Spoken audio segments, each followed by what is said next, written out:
Phylum Coelenterata या हम बात करेंगे किसकी, निडेरिया।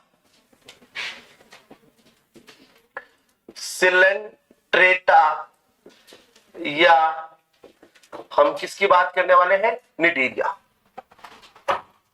सिलेंट्रेटा या निडेरिया की बात करेंगे। सिलेंट्रेटा या निडेरिया। देखिए सिलेंट्रेटा शब्द जो है, ये शब्द किसने दिया, ल्यूकॉट ने दिया।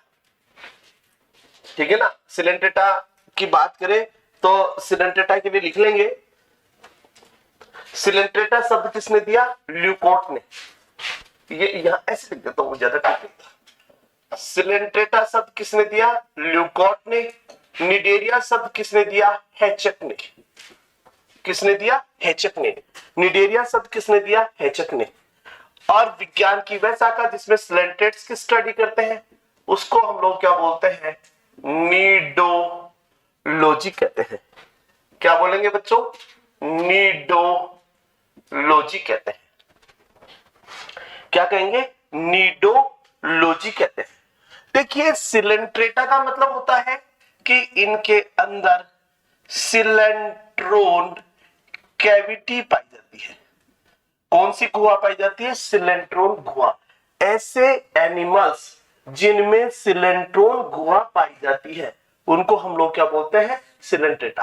किसमें रखते हैं उनको, सिलेंट्रेटा के अंदर रखते हैं। तो ऐसे एनिमल जिनमें क्या पाया जाता है बच्चों, क्या पाया जाता है, सिलेंट्रोन गुहा। और निडेरिया जिनमें क्या पाई जाती है, नीडोब्लास्ट। नीडोब्लास्ट कह दीजिए, निमेटोसाइट कह दीजिए, या इन्हीं को आप दंश कोशिका या इसी को स्टिंगिंग सेल्स भी कहते हैं। क्या पाई जाती है, नीडोब्लास्ट पाई जाती है, क्या पाई जाती है, निमेटोसाइट पाई जाती है, क्या पाई जाती है, स्टिंगिंग सेल्स। तो ऐसे एनिमल जिनमें निमेटोसाइट, नीडोब्लास्ट या स्टिंगिंग सेल्स या दंश कोशिका पाई जाती है उनको हम किस में रखते हैं, निडेरिया के अंदर। तो देखिए निडेरिया कह दीजिए या सिलेंट्रेटा कह दीजिए, एक ही बात है। सिलेंट्रेटा कह दीजिए या निडेरिया कह दीजिए, एक ही बात है। सिलेंट्रेटा का मतलब है सिलेंट्रोन कैविटी, निडेरिया का मतलब है नीडोब्लास्ट या क्या पाई जाती है, निमेटोसाइट पाई जाती है। फिर लिखेंगे, अब करेक्ट लिखो।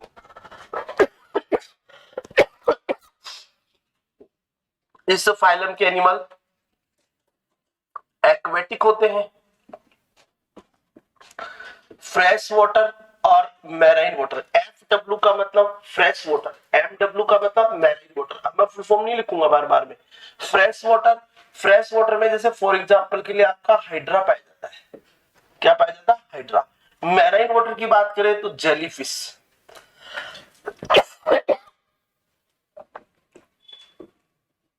ओबेलिया, सी एनिमोन, ये सब कहां पर पाए जाते हैं, मैराइन वाटर में। यहीं पर लिखेंगे एनिमल जो है वो सॉलिटरी हो सकता है। कैसा हो सकता है, सॉलिटरी। सॉलिटरी का मतलब क्या होता है बच्चों, एकल। या एनिमल कैसा हो सकता है बच्चों, कॉलोनियल हो सकता है। कॉलोनियल का मतलब नहीं भाई, एकल का मतलब जैसे फॉर एग्जांपल के लिए मैं बात करूं जेलीफिश। जेलीफिश है वो अकेली रहती है, एकल, सॉलिटरी है। जबकि कॉलोनी के रूप में सबसे बढ़िया एग्जाम्पल है ओबेलिया कॉलोनी। ठीक है ना। इसके अलावा जितने भी कोरल्स यहां पर पढ़ेंगे वो सब के सब कॉलोनी के रूप में पाए जाते हैं। सॉलिटरी कैसा हो सकता है, सॉलिटरी एकल जेलीफिश। या कैसा हो सकता है बच्चों, कॉलोनियल हो सकता है, यानी कि कॉलोनी के रूप में। किस रूप में, कॉलोनी के रूप में। देखिए सिलेंट्रेटा का मतलब है सिलेंट्रोन कैविटी पाई जाती है। निडेरिया का मतलब है नीडोब्लास्ट या निमेटोसाइट या क्या पाई जाती है बच्चों, दंश कोशिका पाई जाती है। एनिमल आपका एक्वेटिक हो सकता है, फ्रेश वाटर या मैराइन वाटर के अंदर पाया जाएगा। फ्रेश वाटर में आपका हाइड्रा पाया जाता है, मैराइन वाटर में आपकी जेलीफिश और ओबेलिया सी एनीमोन बताए। एकल जंतु एकल भी हो सकता है, कॉलोनी के रूप में भी हो सकता है। ये कोई बहुत इंपॉर्टेंट कैरेक्टर नहीं है, इसके बहुत ज्यादा इंपॉर्टेंट कैरेक्टर नहीं है, ठीक है ना। जितना ये दिमाग में रहे उतनी चीजें दिमाग में रख सकते हैं, पर जहां मैं बताऊं कि ये इंपॉर्टेंट है उसको अंडरलाइन कर लेना। मिटा दो उसको, नहीं लिखा क्या? तो फिर गलत तो ये लोग बैठे हैं, इधर आ जाओ ना आप।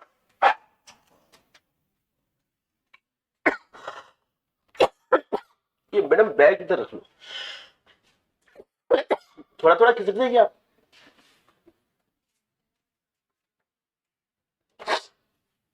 दुबले पतले लोग हैं मेरे से तो।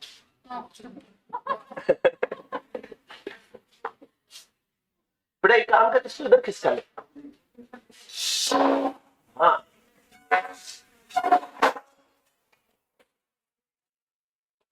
हो गया, ठीक है आपका।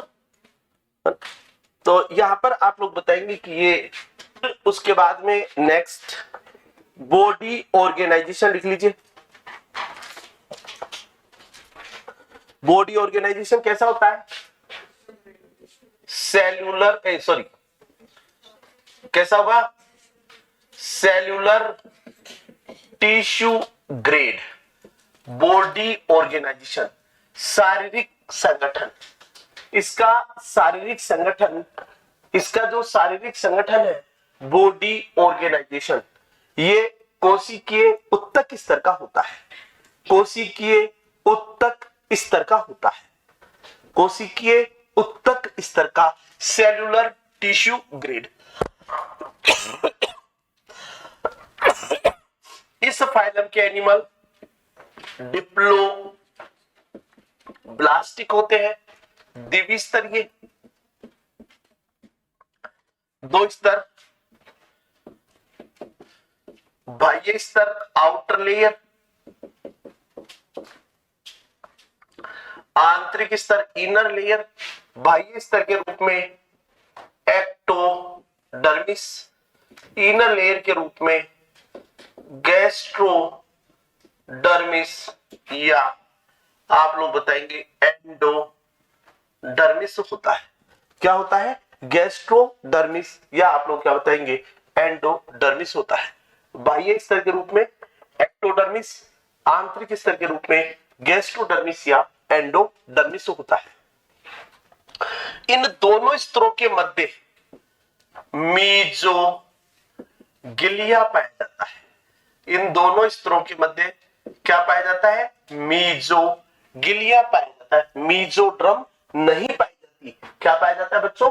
मीजोगिलिया पाया जाता है, मीजोगिलिया पाया जाता है।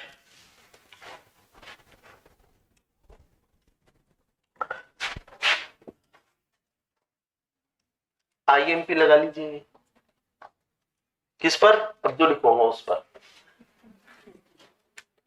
हाँ, तो यहां पर अब नेक्स्ट अगर हम लोग बात करें कि इस संघ के जंतुओं में रेडियल सिमेट्री पाई जाती है, अरीय सममिति पाई जाती है।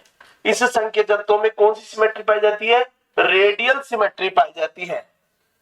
और बाई रेडियल सिमेट्री जो है वो किसमें देखने को मिलती है बच्चों? सी एनीमोन, समुद्री एनीमोन के अंदर द्विअरीय सममिति पाई जाती है, अरीय सममिति पाई जाती है। और द्विअरीय सममिति आप लोग यहां पर बताएंगे किसमें पाई जाती है? सी एनीमोन के अंदर पाई जाती है। किसमें पाई जाती है? सी एनीमोन में। तो बाई रेडियल सिमेट्री जो है वो किसमें पाई जाती है? सी एनीमोन के अंदर। एनिमल डिप्लोब्लास्टिक है। एनिमल कैसा होता है? डिप्लोब्लास्टिक है। मैं ऊपर लिख देता हूं, एनिमल डिप्लोब्लास्टिक है। सिमेट्री कौन सी आ गई बच्चों? रेडियल सिमेट्री पाई जाती है। ठीक है ना, ये कैरेक्टर निकल कर आ जाएंगे अभी सामने आपके। फिर आगे मिटा दो उसको। अब हम लोग देखें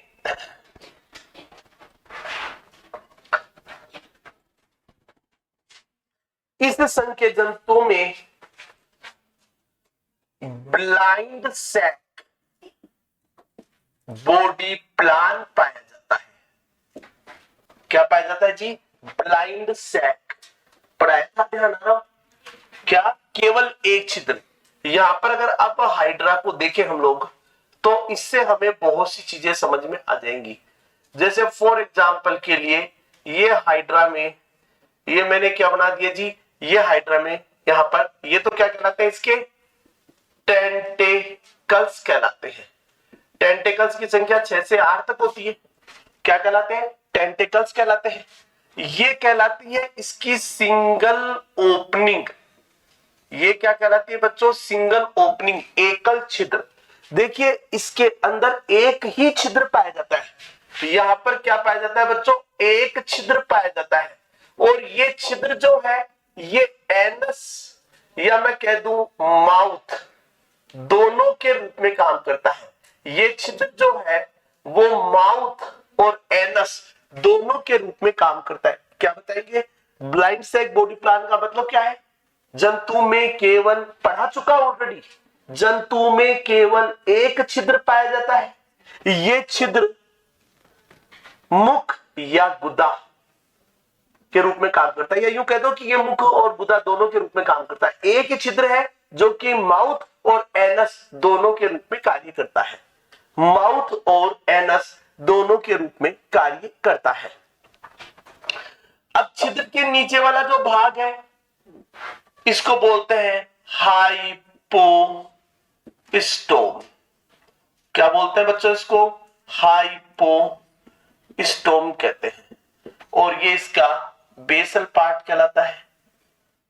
बेसल पार्ट है आधारीय भाग। बना लीजिए।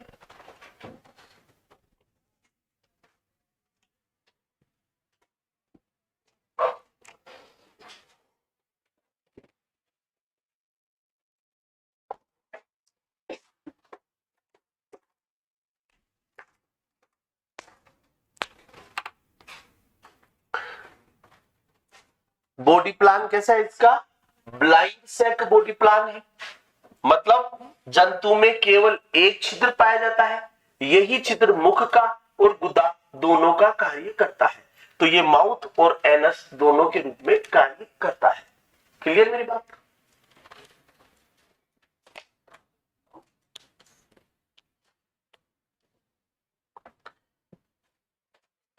यहां पर अगर आप लोग देखें तो इनमें एक कैविटी पाई जाती है।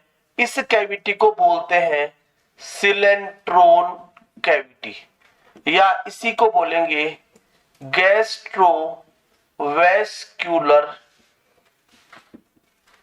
कैविटी। सिलेंट्रोन गुहा, या क्या बोलेंगे इनको? गैस्ट्रोवेस्क्यूलर कैविटी कहते हैं। अरे वो रोशन कहां गया तुम्हारा? यार समझ में कम आता है मेरे, है ना? और ये तुम्हारे साथ में वो दोनों चुनेगा नहीं।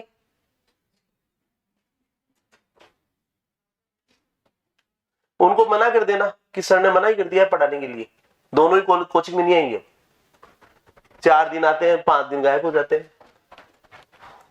नहीं पढ़ाना है बच्चों को। तो यहां पर आप लोग बताएंगे यहां पर कौन सी कैविटी पाई जाती है? सिलेंट्रोन गुहा। क्या बोलेंगे इसको? गैस्ट्रोवेस्क्यूलर कैविटी। एक बात गांठ बांध लेना भैया, जिस बच्चे ने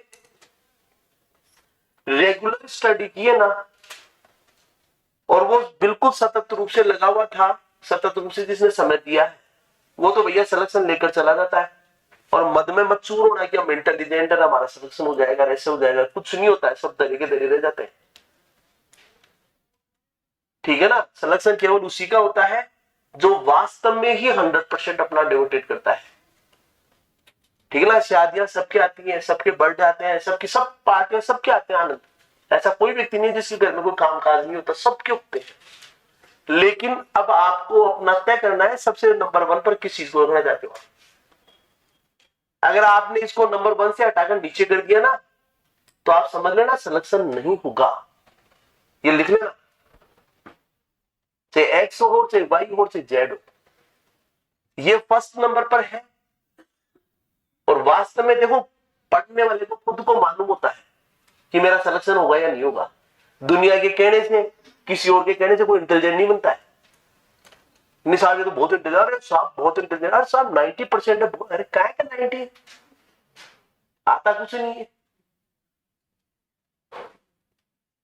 ये धरे के धरे रह जाएंगे सपने। इसलिए सपनों को यदि साकार करना है तो भैया रचना पड़ेगा, घुसना पड़ेगा अंदर इनके।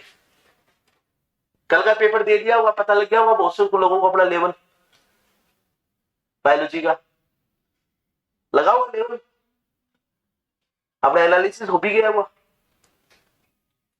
ठीक है ना। तो ये आप लोग यहां पर बताएंगे। इसके चारों तरफ धागे जैसे लंबे पतले खोखले, धागे जैसे लंबे पतले खोखले क्या पाए जाते हैं बच्चों? टेंटिकल्स पाए जाते हैं। धागे जैसे लंबे पतले खोखले टेंटिकल्स पाए जाते हैं। ये टेंटिकल्स भोजन के अंतर्ग्रहण में,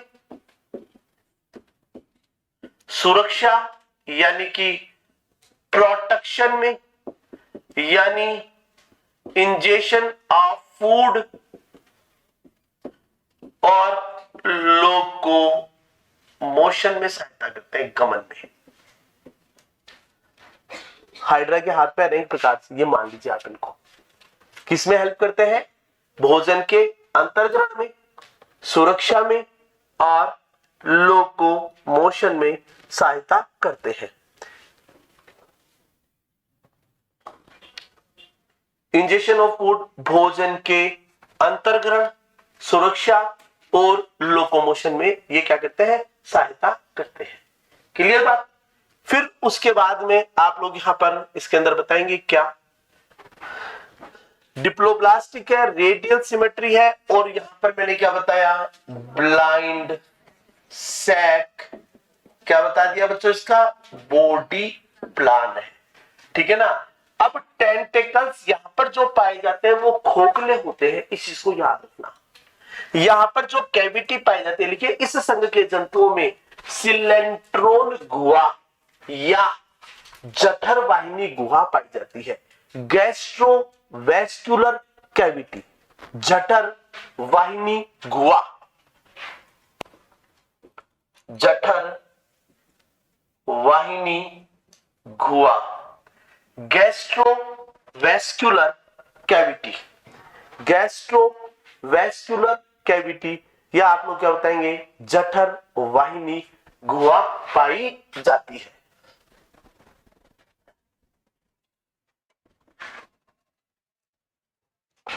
कर लिया?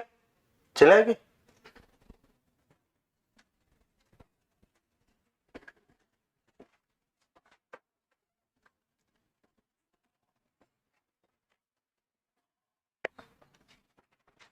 फिर लिखिए, इस संघ के जंतुओं में, इस संघ के जंतुओं में स्टिंगिंग सेल्स यानी कि दंश कोशिकाएं, नीडोब्लास्ट या निमेटोसाइट्स पाई जाती है। दंश कोशिका, नीडोब्लास्ट कह दो, निमेटोसाइट कह दो, स्टिंगिंग सेल्स कह दो, क्या पाई जाती है? दंश कोशिका पाई जाती है।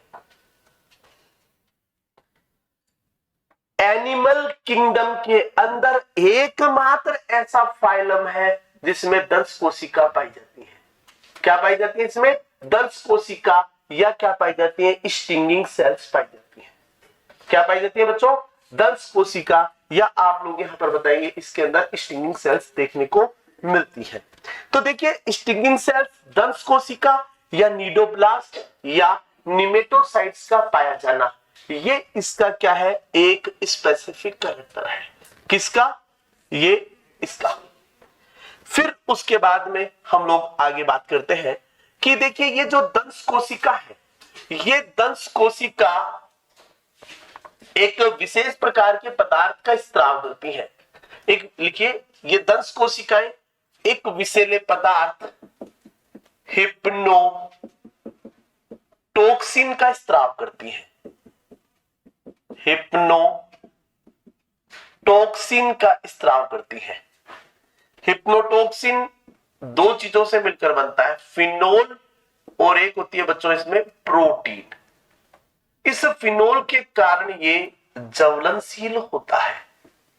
भूलकर भी कभी लैब के अंदर हाथ पे फिनोल मत रख लेना, हाथ जल जाएगा। फिनोल एसिड है, पता है क्या आपको? है देखा फिनोल कैसा होता है? किस फॉर्म में पाया जाता है फिनोल? चलो छोड़ो रे। तो यहां पर स्टिंगिंग सेल्स या दंश कोशिका या नीडोब्लास्ट या क्या कहेंगे निमेटोसाइट, हिप्नोटॉक्सिन यहां पर फिनोल और प्रोटीन का बना होता है। यह एक विषैला पदार्थ है। हिप्नोटॉक्सिन क्या है? यह एक विषैला पदार्थ है। फिर लिखेंगे दंश कोशिकाएं एक्टोडर्मिस एवं एंडोडर्मिस दोनों में पाई जाती हैं। दंश कोशिकाएं एक्टोडर्मिस एवं एंडोडर्मिस दोनों में पाई जाती हैं। दंश कोशिकाएं एक्टोडर्मिस एवं एंडोडर्मिस दोनों में पाई जाती हैं। एक्टोडर्मिस एवं एंडोडर्मिस दोनों में पाई जाती हैं। एक्टोडर्मिस एवं एंडोडर्मिस दोनों में पाई जाती हैं। क्लियर? फिर उसके बाद में लिखेंगे टेंटिकल्स में दंश कोशिकाओं की संख्या सर्वाधिक होती है। टेंटिकल्स में दंश कोशिकाओं की संख्या सर्वाधिक होती है।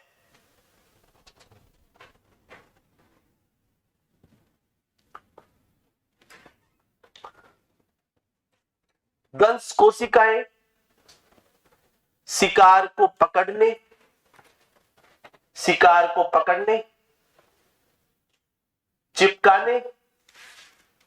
चिपकाने,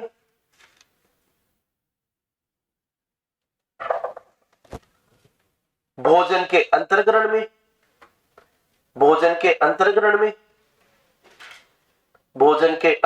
में,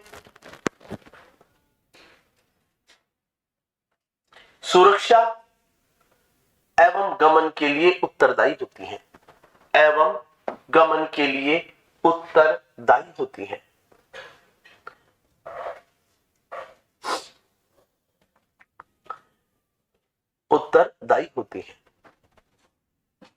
उत्तरदायी होती है। फिर लिखेंगे एक दंश कोशिका को दगने में 0.2 से 0.4 सेकंड का समय लगता है। एक दंश कोशिका को दगने में, अरे गोली नहीं निकलती क्या? दगना। एक दंश कोशिका को ट्रिगर,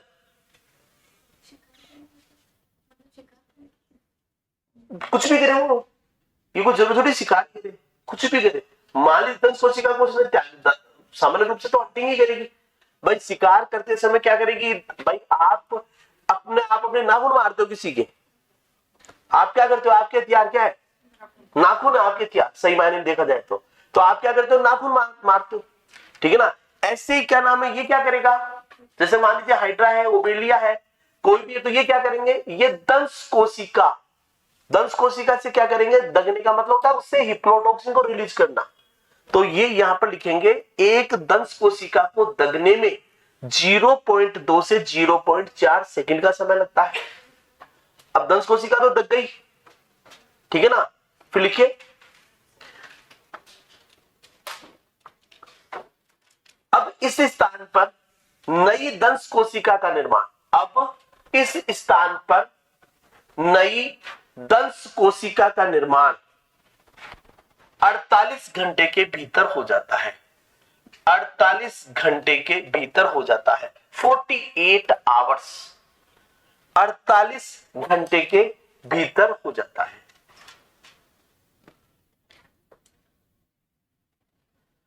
48 घंटे के भीतर हो जाता है। कितने में हो जाता है? 48 घंटे के भीतर हो जाता है। तो 48 आवर्स के अंदर आप लोग यहां पर बताएंगे इसका क्या हो जाता है, क्या हो जाता है? क्लियर? अब उसके बाद में आगे डैश लाके लिखेंगे आप। नई दंश कोशिका का निर्माण अंतराली कोशिका या लैडिंग सेल्स के द्वारा होता है। लैडिंग कोशिका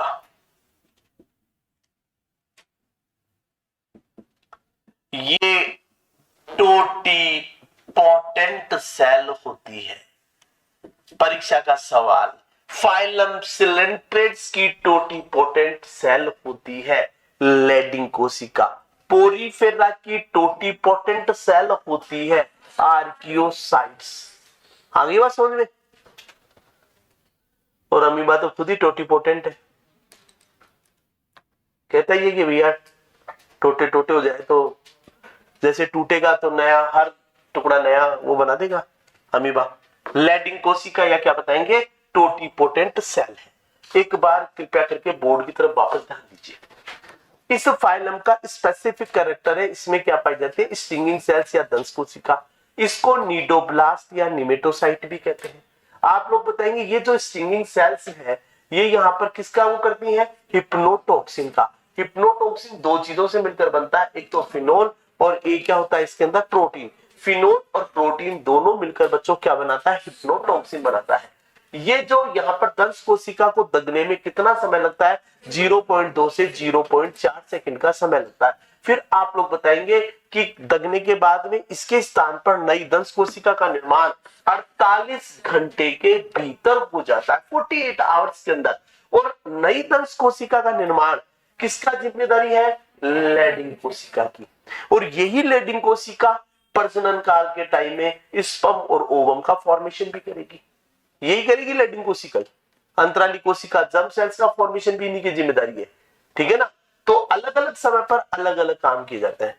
अब देखिए एक और चीज, आप हाइड्रा के छोटे छोटे टुकड़े कर दो, छोटे छोटे पीसेस बना दीजिए हाइड्रा के, और यदि प्रत्येक पीस के अंदर यदि लैडिंग सेल है तो वो पूरा का पूरा नया हाइड्रा बना देगा आपका।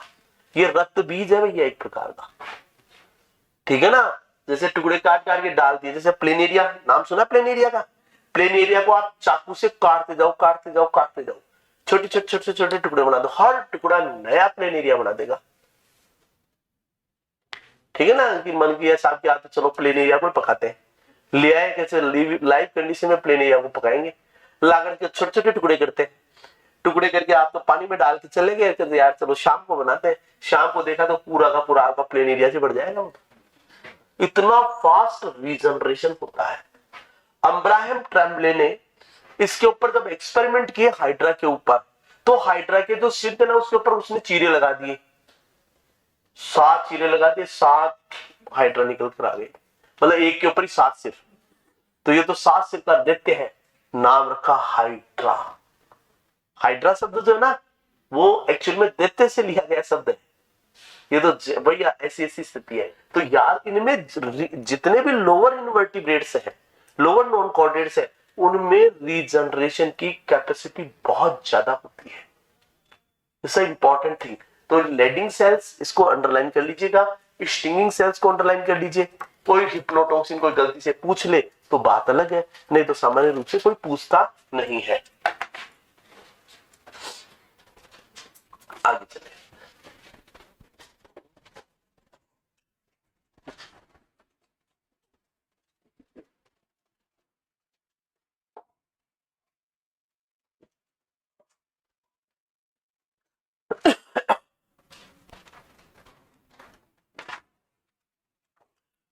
डाइजेशन।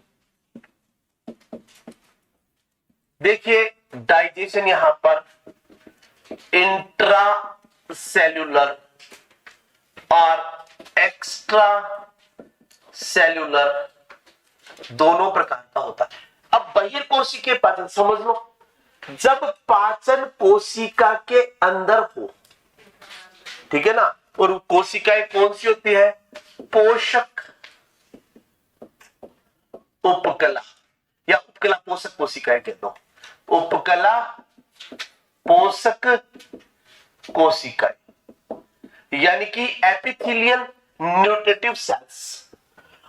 और एक्स्ट्रा सेलुलर डाइजेशन कहां पर होगा, ये होगा भैया सिलेंट्रोन कैविटी में।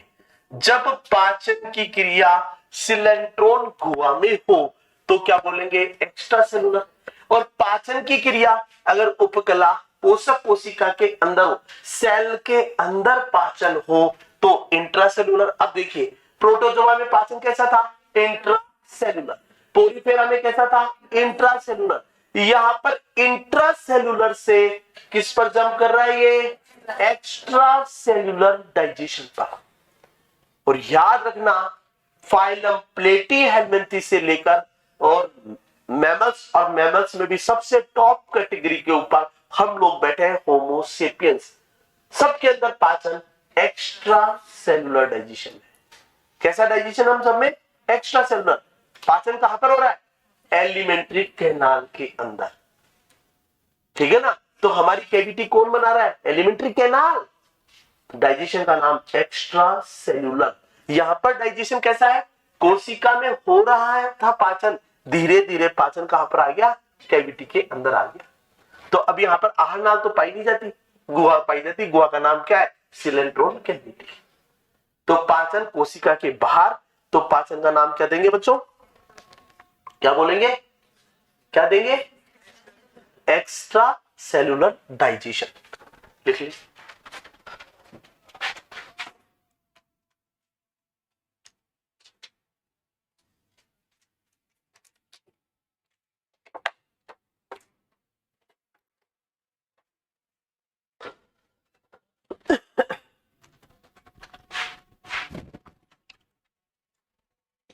चलो आगे, लिख लिया सबने, आगे आइए। अब लिखिए साहब, रेस्पाइरेशन एंड क्या लिखेंगे बच्चों, एक्सक्रीशन। रेस्पाइरेशन एंड एक्सक्रीशन, श्वसन एवं उत्सर्जन। मजेदार बात देखिए, श्वसन के लिए उत्सर्जन के लिए भी कोई अंग डेवलप नहीं हुए। यहां पर श्वसन और श्वसन के लिए तो अंग सबसे पहले क्या आएंगे, आपकी गिल्स आएंगे। अभी तो कोई नाम ही नहीं है गिल्स का यहां पर, तो ठीक है ना। अपन एलिड्यूडा में आएंगे ना, तब तक श्वसन अंग डेवलप होने लगेंगे। लेकिन आपका उत्सर्जी अंग फाइलम प्लेटीहेल्मिन्थेस में तैयार है, प्रोटोनेफ्रिडिया, सोलेनोसाइट्स, ज्वाला कोशिका, फ्लेम सेल्स। कहां से स्टार्ट हो जाएगी, फाइलम प्लेटीहेल्मिन्थेस से, ठीक है ना। लेकिन यहां पर अभी श्वसन और उत्सर्जन के लिए कोई अंग नहीं है। अगर श्वसन और उत्सर्जन के लिए कोई अंग नहीं है तो श्वसन उत्सर्जन कौन करेगा, शरीर की सामान्य सतह। आप लोगों ने देखा प्रोटोजोआ में कौन कर रही थी, प्लाज्मा मेम्ब्रेन। पोरीफेरा में किसने हेल्प कर दी, कैनाल सिस्टम ने। यहां पर आप लोग बताएंगे कि जनरल बॉडी सरफेस, शरीर की सामान्य सतह, शरीर की सामान्य सतह। मेथड कौन सा काम आएगा, आप श्वसन कहीं पर भी हो दुनिया में, किसी भी एनिमल में हो या प्लांट में हो, याद रखना यहां पर डिफ्यूजन मैकेनिज्म की काम आएगी। सरल विसरण विधि, सिंपल डिफ्यूजन मेथड काम आता है। सरल विसरण विधि क्या काम आएगी यहां पर, सरल विसरण विधि, सिंपल डिफ्यूजन मेथड के द्वारा होगा, सरल विसरण विधि के द्वारा होगा। श्वसन और उत्सर्जन जो है वो सरल विसरण विधि के द्वारा होगा। क्लियर मेरी बात।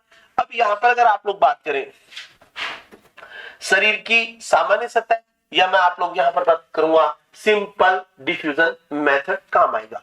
तो देखिए श्वसन और उत्सर्जन के लिए सरल विसरण विधि यहां पर काम आती है, जनरल बॉडी सरफेस। अगर यहां पर आप लोग देखें तो जैसे फॉर एग्जांपल के लिए मान लीजिए बच्चों, ये जैसे क्या है, हाइड्रा है।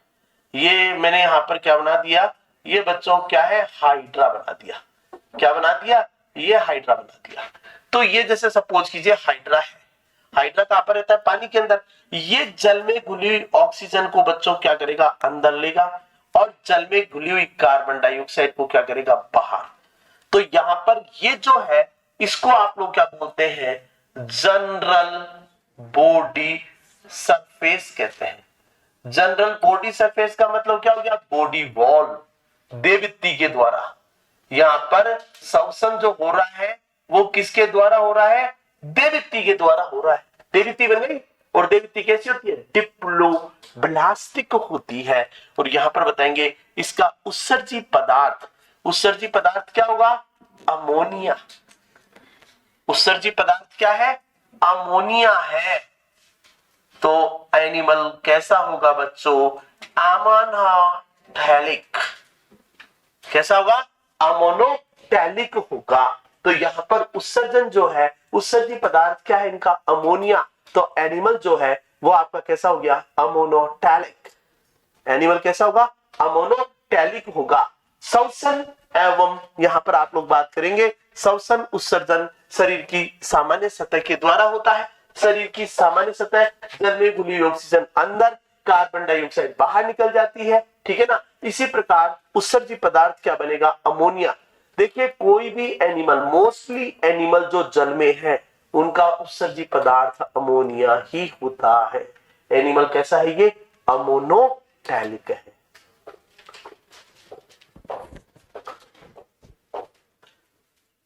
समझ में आ गया श्वसन और उत्सर्जन?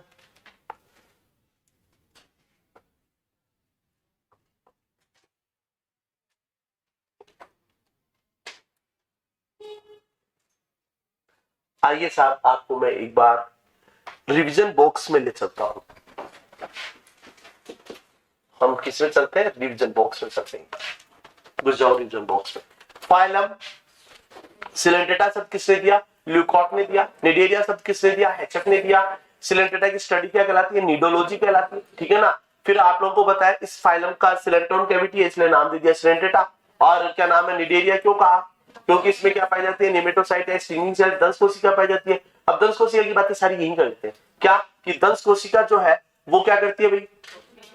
दंश कोशिका जो है उसका निर्माण कौन सी कोशिका से होता है? लैडिन कोशिका से या अंतराली कोशिका से होता है। फिर आप लोग यहीं पर बताएंगे कि साहब दंश कोशिका को दगने में कितना समय लगता है? 0.3 से 0.4 सेकंड, है ना। नई दंश कोशिका का निर्माण कितने समय में? 48 घंटे में हो जाता है, ठीक है ना। कि भाई पुरानी की जगह नई दंश कोशिका आ जाएगी, ठीक है। फिर उसके बाद में आप लोग बताएंगे विषैला पदार्थ क्या निकालती है? हिप्नोटॉक्सिन। क्या निकालती है बच्चों? हिप्नोटॉक्सिन। फिर उसके बाद में आप लोग बताएंगे कि साहब क्या नाम है यहाँ पर इस फाइलम के जो एनिमल्स है मैराइन वाटर में पाए जाते हैं ज्यादातर, ठीक है ना।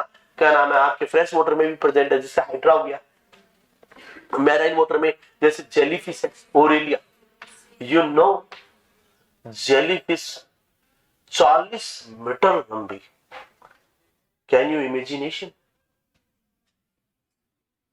आपको मेरे को तो लपेट ही ले जाए अपने टेंटिकल्स में, ऐसे घुमा घुमा के। सोचो वो अपने टेंटिकल से घुमा घुमा के कहां से, वो कोड़े नहीं होते, कोड़े मारते हैं, वैसे वो अपने टेंटिकल से ही पिटाई करते। इतनी खतरनाक होती है, कार्निवोरस होती है, ठीक है ना। मैं तो कई बार डिस्कवरी चैनल पे जब इनको इनकी मूवीज देखता था, आई एम शॉक्ड कि लोग कहां कहां तक चले गए, कितना काम करते हैं। फिर हम खुद सोचते थे कि हम कितना करते हैं। एक आदमी समुद्र के अंदर घुसकर जेलीफिश का वीडियो बना रहा है। पहली बात तो समुद्र के अंदर जाना, और कितने वहां पर कितनी प्रकार की वैरायटी मिलेंगी आपको, ये मालूम थोड़ी होता है। मालूम थोड़ी है कि बेचारा कोई अंदर भी गया है तो वेहली मुंह में निकाल के लेके गया, तो अंदर गया, वो तो गया। तो आप सोचिए कितनी सावधानी के साथ में जाना पड़ता है। फिर उनकी शूटिंग करना, इट्स अ टिपिकल टास्क। कितना एडवेंचर है उनकी लाइफ में।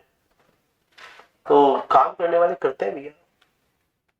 एक वो अजमेर यूनिवर्सिटी के प्रोफेसर थे के शर्मा साहब, एक किंग कोबरा पकड़ा 15-16 फुट लंबा। उनकी हाइट मेरे से भी थोड़ी सी कम होगी शायद, मेरी जैसी सी हाइट उनकी, पर एक गजब। गोयरे वोयरे तो नहीं चलते ही। मेरा तो सौभाग्य है कि मैं ऐसे टीचर का स्टूडेंट रहा हूं, ये मेरा सौभाग्य रहा। एक टीचर तो ऐसे थे तो घर में सांप पालते थे अपने, रियल में वास्तव में घर में सांप पाला करते थे। एक बेटी थी, नाम भी नागमणि रख दिया उसका, प्रोफेसर एचआरएस त्यागी साहब, सर डायनेमिक टीचर। किसी भी एनिमल की कोई भी हड्डी दे दो, छू के बता देते इस एनिमल की हड्डी है। इसको कहते हैं मास्टरी ओस्टियोलॉजी के ऊपर।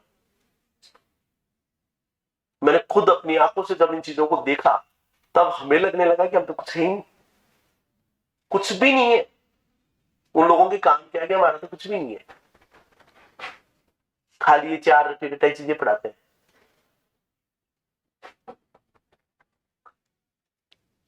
गिलहरी पकड़ सकते हो, बहुत टिपिकल है, चपट्टे में गिलहरी को पकड़ लेते,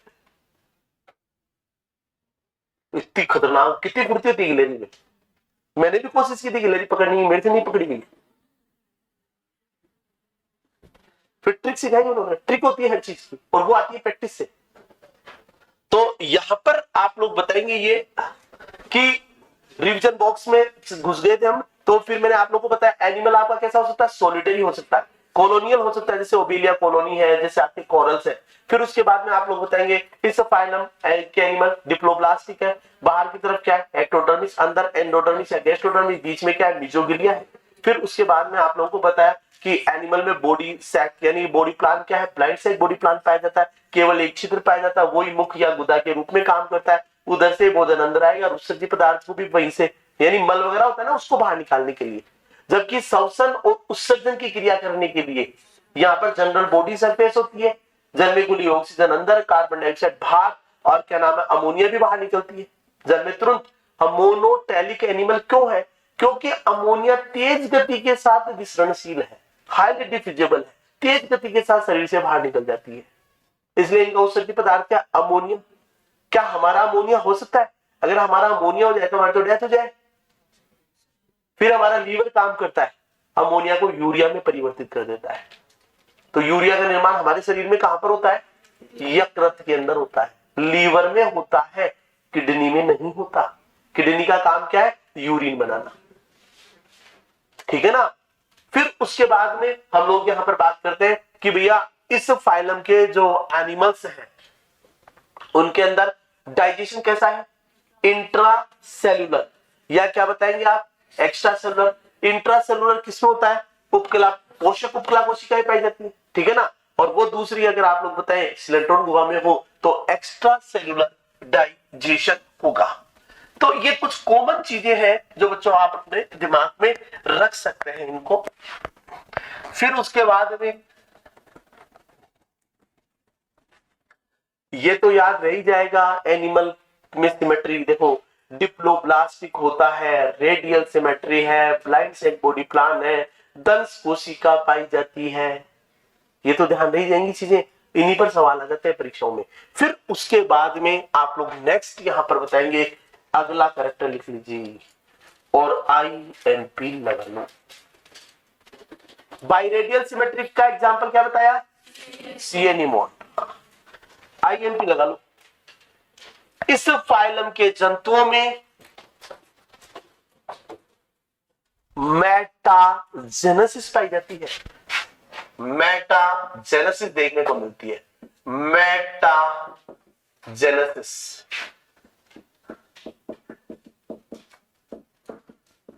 very very important terminology of this phylum, metagenesis। Metagenesis क्या है, पोलिप का मेडुसा में, मेडुसा का पोलिप में परिवर्तन क्या कहलाता है बच्चों, मेटाजेनेसिस कहलाता है। क्या कहलाता है, पोलिप का मेडुसा में, मेडुसा का पोलिप में परिवर्तन क्या कहलाता है, मेटाजेनेसिस। ये एक प्रकार का पीडी एकांतरण है, ठीक है ना।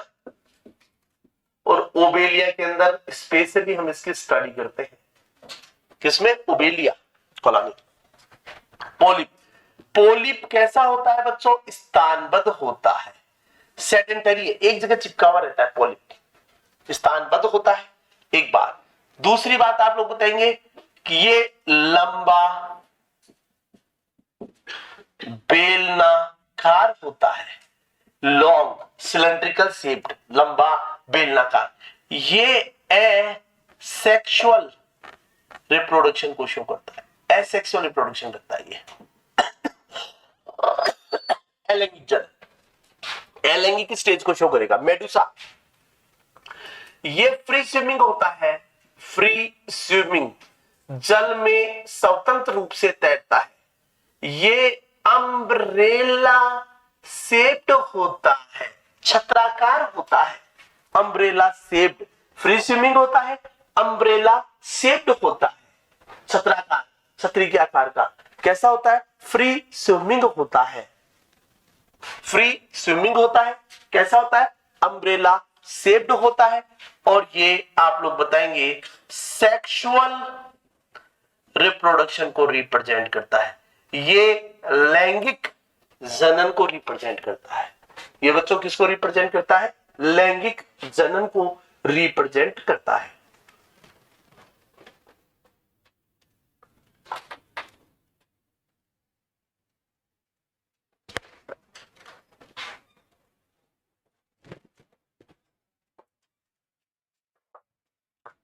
देख लिया? ये जो पॉलिप है,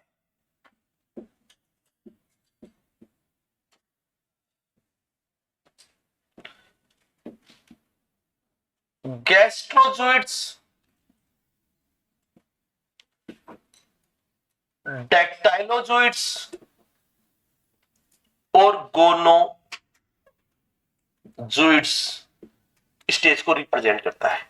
गैस्ट्रोजोइड्स ये पोषण में सहायता करता है, न्यूट्रिशन में। डेक्टाइलोजोइड्स ये डिफेंस का काम करता है, सुरक्षा। गोनोजोइड्स ये जनन या बच्चों याद रखेंगे किसमें हेल्प करता है? रिप्रोडक्शन में हेल्प करता है। ये किसमें हेल्प करता है? रिप्रोडक्शन में। एक बार नोट कर लीजिए, मैं याद कर देता हूं।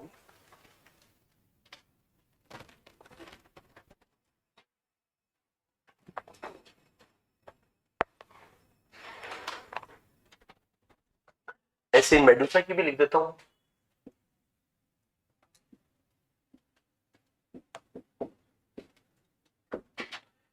फिलोजोइड्स,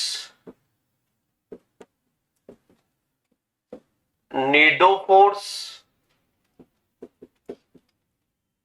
फिलोजोइड्स, नीडोफोर्स, निमेटोफोर्स, नीडोफोर्स, न्यूमेटोफोर्स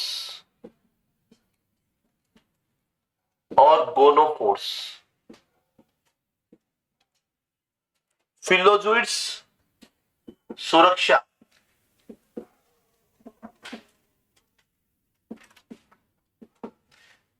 नीडोफोर्स और न्यूमेटोफोर्स ये स्विमिंग में सहायता करते हैं। गोनोफोर्स रिप्रोडक्शन में सहायता करती है। एक बार नाम लिख लीजिए। फिलोजोइड्स, फिलोजोइड्स, फिलोजोइड्स, नीडोफोर्स, नीडोफोर्स हिंदी में लिख लो, कोई दिक्कत नहीं है। न्यूमेटोफोर्स, न्यूमेटोफोर्स, नीडोफोर्स, फिलोजोइड्स और गोनोफोर्स। फिलोजोइड्स, नीडोफोर्स, न्यूमेटोफोर्स और गोनोफोर्स। फिलोजोइड्स डिफेंस का काम करेगी, नीडोफोर्स, न्यूमेटोफोर्स तैरने में सहायता करती है। किसमें हेल्प करेंगी बच्चों? ये स्विमिंग में हेल्प करेंगी। गोनोफोर्स रिप्रोडक्शन में हेल्प करती है। किस में हेल्प करती है? ये रिप्रोडक्शन में हेल्प करती है। लिख लिया? अब सब इधर ध्यान देंगे। पोलिप का मेडुसा में, मेडुसा का पोलिप में परिवर्तन क्या कहलाता है? मेटाजेनेसिस। परीक्षा में सवाल आता है मेटाजेनेसिस किस संघ की विशेषता है? Coelenterata Cnidaria. ठीक है, मेटाजेनेसिस का मतलब क्या है? पोलिप का मेडुसा में, मेडुसा का पोलिप में परिवर्तन कहलाता है मेटाजेनेसिस। एक होता है मेटास्टेसिस। क्या होता है मेटास्टेसिस? मेटास्टेसिस क्या है? कैंसर में पढ़ेंगे क्या? जैसे मान लीजिए लीवर में कैंसर हो गया, वहां से ट्यूमर का कुछ पार्ट टूटकर ब्लड के द्वारा किडनी में पहुंच जाए, क्या कहलाएगा? मेटास्टेसिस। और ये बच्चों यहां पर क्या कहलाएगा? यहां पर मेटाजेनेसिस। मेटाजेनेसिस क्या है? पोलिप का मेडुसा में, मेडुसा का पोलिप में। पोलिप कैसा होता है? स्थानबद्ध होता है। हाइड्रा देखा है? हाइड्रा केवल पोलिप अवस्था में पाया जाता है। ओबेलिया कॉलोनी आपकी पोलिप अवस्था में भी है और उसके अंदर मेडुसा भी बनते हैं। अगर आप लोगों ने चित्र देखे हो इस तरह से अम्ब्रेला शेप्ड के, याद आ रही क्या कुछ? और ये जैसे अगर आप लोग देखें तो जैसे अगर अभी थोड़ी देर पहले आप लोगों ने देखा था हाइड्रा का चित्र कैसा होता है? लंबा पतला बेलनाकार होता है। ठीक है ना? तो पोलिप का मेडुसा में, मेडुसा का पोलिप में परिवर्तन क्या कहलाता है? मेटाजेनेसिस। ये स्थानबद्ध होता है, ये फ्री स्विमिंग होता है, ये लंबा बेलनाकार होता है, ये छत्राकार होता है, अम्ब्रेला शेप। ये एसेक्सुअल रिप्रोडक्शन को इंडिकेट करता है, ये सेक्सुअल रिप्रोडक्शन को इंडिकेट करता है। पोलिप 3 रूपों में पाया जाता है। 3 रूप कौन कौन से? बोलो, गैस्ट्रोजोइड्स, गैस्ट्रोजोइड्स, डेक्टाइलोजोइड्स, गोनोजोइड्स।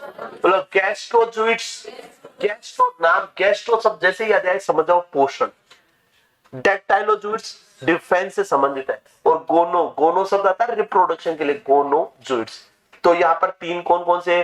गैस्ट्रोजोइड्स, डेक्टाइलोजोइड्स, गोनोजोइड्स। ऐसे क्लियर? फिर उसके बाद में बच्चों आप लोग यहाँ पर बताएंगे क्या? मेडुसा के अंदर भी बात करें तो चार क्या क्या देखें? एक तो इसको तैरने वाला भी तो चाहिए, तो तैरने के लिए क्या होगा? क्या पाए जाते हैं? नीडोफोर्स। और क्या पाए जाते हैं? निमेटोफोर्स। फिर रिप्रोडक्शन के लिए भी कोई चाहिए, गोनोफोर्स। सुरक्षा के लिए भी चाहिए, फिलोजोइड्स। क्या बोलेंगे? फिलोजोइड्स। That's clear? ये सब पोलिप का मेडुसा, मेडुसा का पोलिप में परिवर्तन। तो ये एक प्रकार से यहां पर क्या शो करता है? ये पॉलीमॉर्फिज्म। ठीक है ना? ये एक प्रकार से एनिमल बहुरूपता शो करेगा, ये पोलिप और ये मेडुसा जो है। आइए आगे।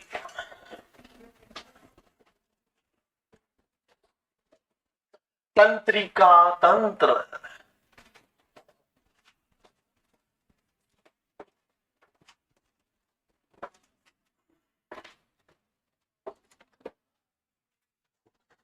फाइलम सिलेंट्रेट्स में तंत्रिका तंत्र का प्रादुर्भाव प्रारंभ हो जाता है। Origin of nervous system from phylum coelenterates. INP लगा के लिखो। देखो नर्वस सिस्टम लिख लीजिए। इस फाइलम के जंतुओं में तंत्रिका तंत्र की उत्पत्ति, origin of nervous system, origin of nervous system, यानी कि तंत्र की उत्पत्ति कहां से प्रारंभ हुई है? सिलेंट्रेटा से। आपका आंसर क्या होना चाहिए? सिलेंट्रेटा से हुई है। किससे हुई है बच्चों? सिलेंट्रेटा से हुई है नर्वस सिस्टम। क्लियर? अब चलते हैं हम आगे, इसी में लिखते हैं सिलेंट्रेटा। अब देखिए यहां पर लिखेंगे तंत्रिका तंत्र जो है वो नर्व नेट के रूप में पाया जाता है। तंत्रिका कोशिकाओं का जाल लिखिए। क्या लिखेंगे? क्या? तंत्रिका तंत्र, तंत्रिका कोशिकाओं का जाल नर्व नेट के रूप में प्रेजेंट होता है। किस रूप में प्रेजेंट होता है बच्चों? नर्व नेट के रूप में प्रेजेंट होता है। Nerve net. अब ये इसका मतलब तंत्रिका तंत्र यहां पर कैसा है, प्रीमिटिव होता है, आदिम होता है। कैसा होता है बच्चों, डिफ्यूज्ड होता है, विसरित प्रकार का होता है। कैसा होता है, आदिम होता है। सबसे प्राचीन तंत्रिका तंत्र, अब प्राचीन तो है ही, प्रारंभ ही यहीं से हुआ है, तो सबसे सरल, प्रिमिटिव कह दो, सिंपल कह दो, एक ही बात है, सरल, आदिम और विस्तृत। और तंत्रिका तंत्र किस रूप में पाया जाता है, नर्व नेट के रूप में पाया जाता है। यानी कि यहां पर क्या पाई जाती है, नर्व नेट पाई जाती है, तंत्रिका कोशिकाओं का जाल पाया जाता है। क्या पाया जाता है, जाल।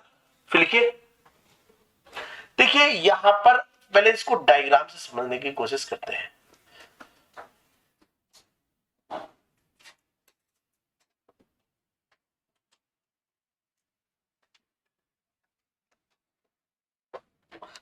देखिए ये मान लीजिए फॉर एग्जांपल के लिए ये न्यूरॉन्स है, ऐसे न्यूरॉन्स फैले हुए हैं चारों तरफ।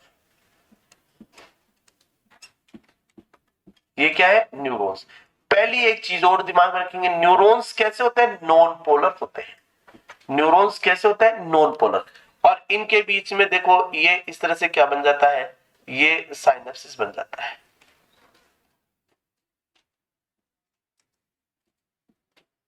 कहीं कुछ ही जोड़ दो, कहीं ना कहीं से कुछ ना कुछ तो जुड़ा हुआ ही मिलेगा।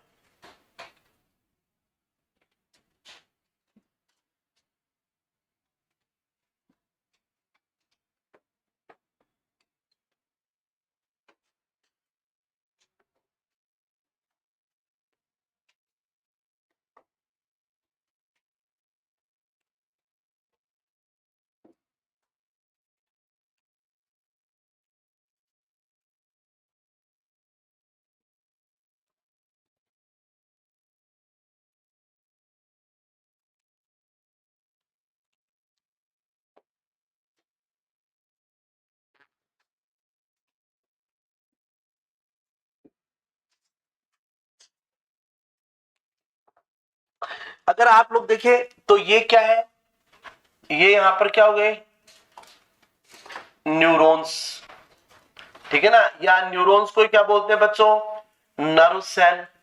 और दो नर्व सेल के बीच में ये जो काइंड कनेक्शन पाया जाता है इसको क्या बोलते हैं, साइनेप्स, सिनेप्स।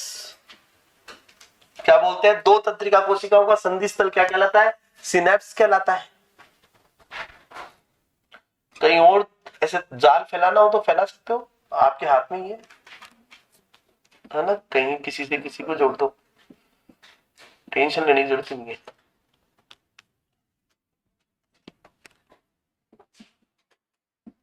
ये लो,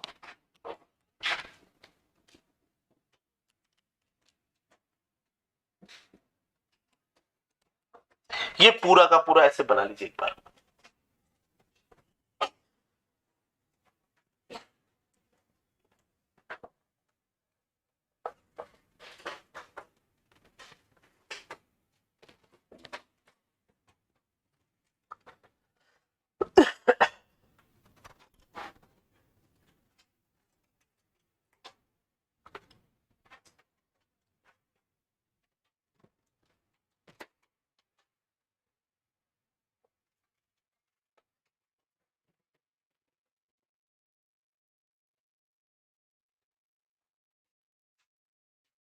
बन गया डायग्राम,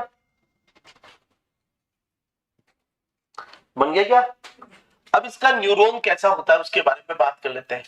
देखिए इसका न्यूरॉन जो है, न्यूरॉन्स की बात करें तो कैसा होता है, नॉन पोलर होता है, अध्रुवित। जबकि हमारा कैसा होता है न्यूरॉन, पोलराइज्ड होता है।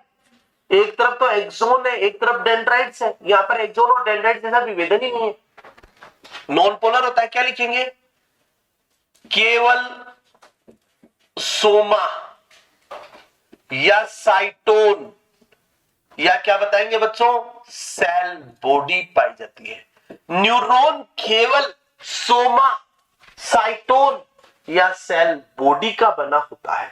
न्यूरॉन सोमा, साइटोन या सेल बॉडी का बना होता है। न्यूरॉन किसका बना होता है, सोमा, साइटोन या सेल बॉडी का। न्यूरॉन में डेंड्राइट्स एवं एक्सोन जैसा विभेदन नहीं पाया जाता। नो डिफरेंशिएशन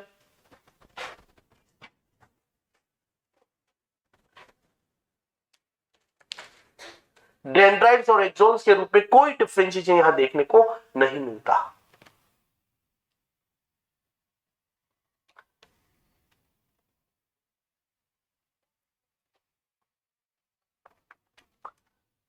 दो नर्व सेल का संधि स्थल साइनेप्स कहलाता है।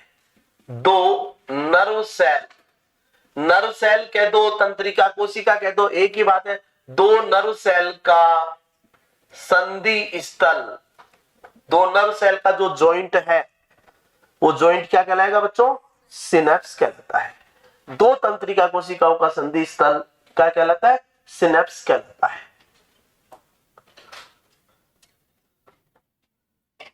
मैं वापस आप लोगों को रिकॉल करवाता हूं इस चीज को, ध्यान दीजिए। नर्वस सिस्टम का प्रादुर्भाव कौन से संघ से प्रारंभ हुआ है? सिलेंट्रेटा से। Origin of nervous system from phylum Coelenterata.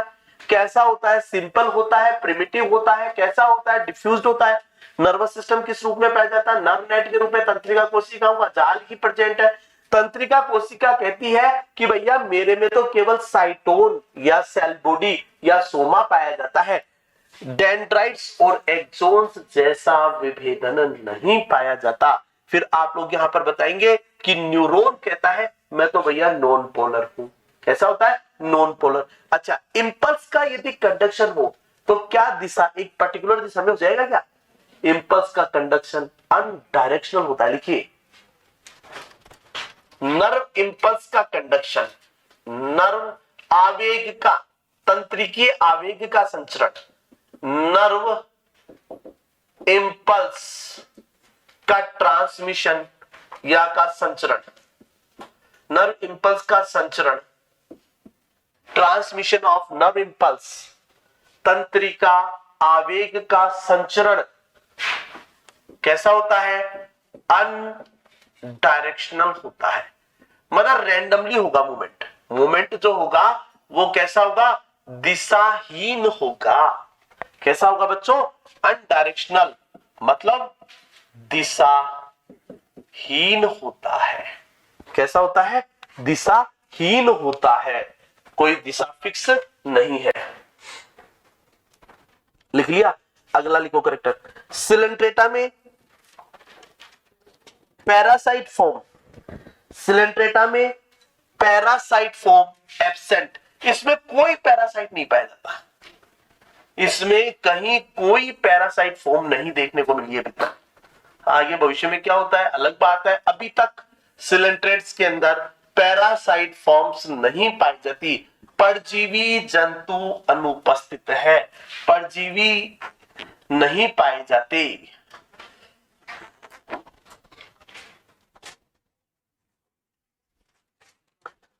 अब आइए साहब बात करते हैं रिप्रोडक्शन की बात करते हैं। किसकी बात करते हैं बच्चों? प्रजनन। प्रजनन दो प्रकार का, ए सेक्सुअल रिप्रोडक्शन और एक आप लोग बताएंगे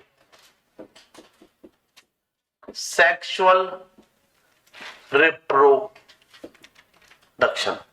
ए लैंगिक जनन और एक आप लोग बताएंगे बच्चों लैंगिक जनन। एसेक्सुअल रिप्रोडक्शन एक तो होता है बच्चों फ्रेगमेंटेशन के द्वारा। फ्रेगमेंटेशन का मतलब खंडी बॉन्ड, मतलब कोई भी छोटा सा टुकड़ा है वो पूरा एनिमल बना देगा ये। उस टुकड़े में क्या होनी चाहिए? लैडिंग कोशिका। दूसरा होता है बडिंग, मुकुलन। अब बडिंग सामान्य सब में बडिंग देखने को मिलती है, ज्यादातर एनिमल्स में बडिंग है। जितने भी कोरल्स हैं, गोरगोनिया देखा है? गोरगोनिया देखा है क्या लैब में? गोरगोनिया समुद्री पंखा देखा है? हाँ, मोर पंखी जैसा दिखाई देता है। ब्रांचेज ही ब्रांचेज है। और कोरल्स भी देखी होंगी, कोरेलियम वगैरह, रेड कोरल, ठीक है ना, मैड्रिपोरा, ठीक है ना। तो ये जो बडिंग है, अगर यहां पर आप लोग बात करें, यहां पर मुकुलन भी देखने को मिलती है। तो फ्रेगमेंटेशन और बडिंग के द्वारा, इट्स नॉट इंपॉर्टेंट थिंग्स। अब बात करते हैं सेक्सुअल रिप्रोडक्शन की। देखिए, कल आपने पोरीफेरा में कौन कौन से लार्वा पढ़े थे जी? एम्फीब्लास्टुला और पैरेन्काइमुला। आज लार्वा पढ़ेंगे आप लोग प्लेन्यूला इफाइरा। नाम बोलो, तो दोबारा बोलिए, थोड़ा प्रेम से बोलिए ना। प्लेन्यूला इफाइरा, क्या बोलेंगे? दोबारा बोलो। ऐसे लग रहा है वो प्लेन्यूला मुंह में आकर अटक गया हो, अंदर से आवाज। प्लेन्यूला और इफाइरा, ठीक है ना, याद हो गया? अच्छा, पोलिप में कौन कौन से रूप बताए थे? बिना देखे बोलो, यहाँ तुम्हारी याददाश्त कितनी है, भी चेकआउट हो जाएगी। हाँ, गैस्ट्रोजोइड्स, हाँ बताओ, डेक्टाइलोजोइड्स और गोनोजोइड्स, और उसमें फिलोजोइड्स और न्यूमेटोफोर्स और हीडोफोर्स और गोनोफोर्स। चलो, थोड़ी मतलब मेमोरी बढ़ गई। सेक्सुअल रिप्रोडक्शन की बात करते हैं, तो सेक्सुअल रिप्रोडक्शन, एक मिनट पेन चेंज करते हैं यार।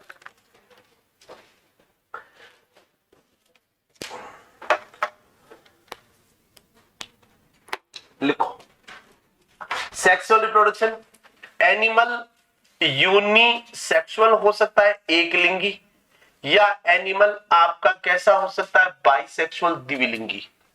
एक लिंगी भी हो सकता है और कैसा हो सकता है, द्विलिंगी भी हो सकता है। फर्टिलाइजेशन जो है वो यहां पर कैसा होता है, क्रॉस एंड एक्सटर्नल फर्टिलाइजेशन होता है। निषेचन की क्रिया कहां पर होती है बच्चों? जल में। शरीर के बाहर निषेचन हो तो क्या बोलेंगे? एक्सटर्नल। शरीर के अंदर हो तो क्या बोलेंगे? इंटरनल। तो यहां पर क्रॉस एंड आप लोग बताएंगे एक्सटर्नल फर्टिलाइजेशन देखने को मिलता है। उसके बाद में आप लोग यहां पर बताएंगे कि क्या नाम है, डेवलपमेंट, डायरेक्ट या इनडायरेक्ट। यहां पर बताएंगे डेवलपमेंट। डेवलपमेंट बच्चों कैसा हो सकता है, डायरेक्ट या इनडायरेक्ट। देखो, डेवलपमेंट अगर डायरेक्ट है तो नो लार्वा। एग्जाम्पल के लिए जैसे हाइड्रा, हाइड्रा में कोई लार्वा नहीं है, मतलब नो लार्वा, लार्वा नहीं बनेगा डायरेक्ट डेवलपमेंट में। इनडायरेक्ट डेवलपमेंट में यहां पर क्या बनता है, लार्वा। लार्वा कितने बताए थे बच्चों? दो। कौन कौन से बोलो? प्लेन्यूला, प्लेन्यूला, और एक कौन सा बताया है, इफाइरा। लार्वा का नाम क्या होता है? इफाइरा, इफाइरा।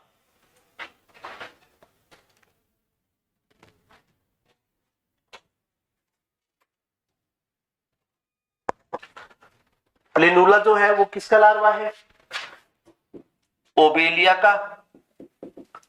इफाइरा जो है वो किसका लार्वा है? इफाइरा की अगर बात करें तो प्लेनुला किसका लार्वा है? ओबेलिया का। इफाइरा जेलीफिश का लार्वा है। जेलीफिश किसका लार्वा बताएंगे बच्चों? जेलीफिश का लार्वा है। किसका लार्वा है? जेलीफिश का लार्वा है।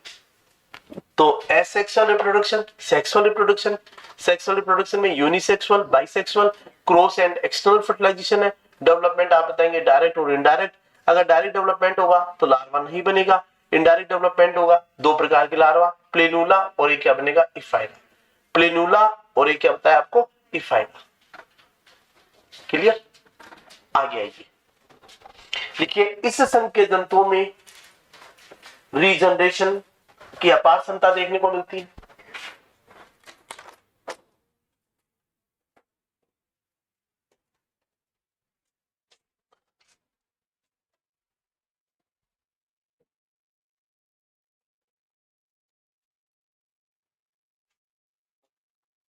मिटा दूं?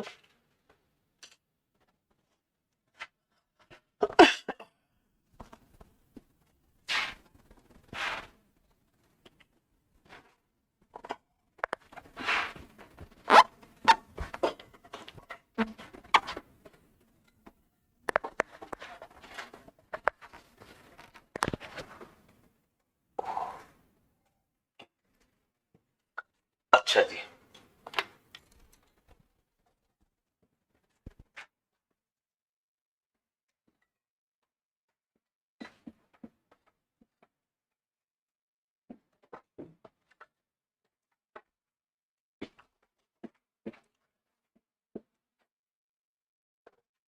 फाइलम सिलेंट्रेटा का वर्गीकरण का आधार, तो यहां पर पोलिप या मेडुसा या दोनों की उपस्थिति या अनुपस्थिति के आधार पर। देखिए, प्रेजेंस और एब्सेंस ऑफ पोलिप और मेडुसा, पोलिप और मेडुसा की उपस्थिति और अनुपस्थिति के आधार पर फाइलम सिलेंट्रेटा की 3 क्लास बनाई है। हंसना आता है क्या? हंसना आता है क्या? है? किसको अच्छा आता है? अरे हंसना किसको अच्छा आता है? सबको आता है क्या? ऐसा कौन है जिसको हंसना नहीं आता है? तो फाइलम सिलेंट्रेटा को जब भी याद करें तो दिमाग में रखना हंस, बस तीनों क्लास इसी में है। कौन कौन सी? आप लोगों की हंसी देखने के लिए नहीं, मैंने तो खाली सिलेंट्रेटा को हंसाने के लिए यूज किया है वर्ड। एच का मतलब 3 क्लास है। क्लास हाइड्रोजोआ, क्लास एंथोजोआ और क्लास एंथोजोआ भी कहते हैं, इसी को एक्टिनोजोआ भी कह देते हैं, और क्या नाम देते हैं इसको? एक्टिनोजोआ भी कह देते हैं।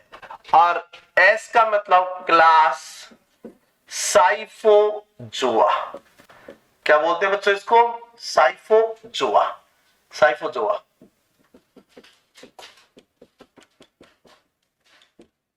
साइफोजोआ, एंथोजोआ और हाइड्रोजोआ। नाम से पता लग रहा है, हाइड्रो का मतलब एक्वेटिक, जोआ का मतलब एनिमल, जलीय जंतु। साइफो का मतलब होता है cup shaped animal, cup shaped animal, scypho यानी कप, कप जैसे जंतु। एंथो का मतलब था फ्लावर, एंथो का मतलब flower, flower like animal, flower like animal, पुष्प के जैसे जंतु। जैसे मेटिडियम को देखो, ऐसे नहीं लगता जैसे कोई पुष्प हो। एंथोजोआ या एक्टिनोजोआ, लिख लीजिए एक बार आप।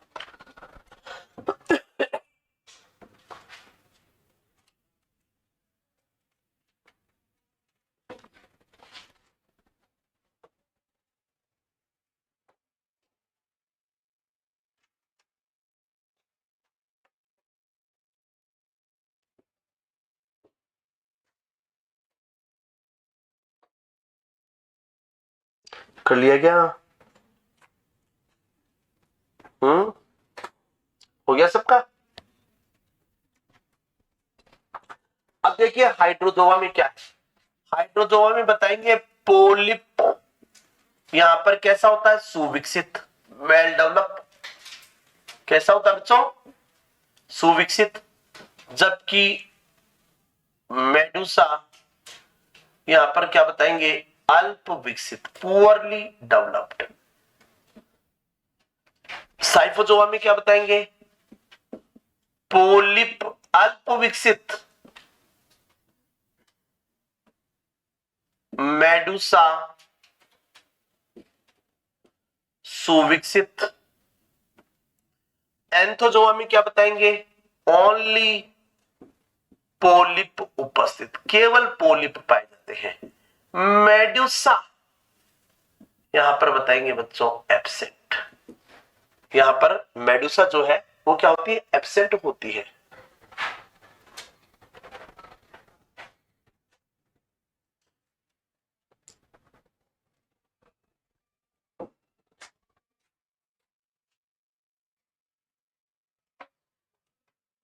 मेडुसा के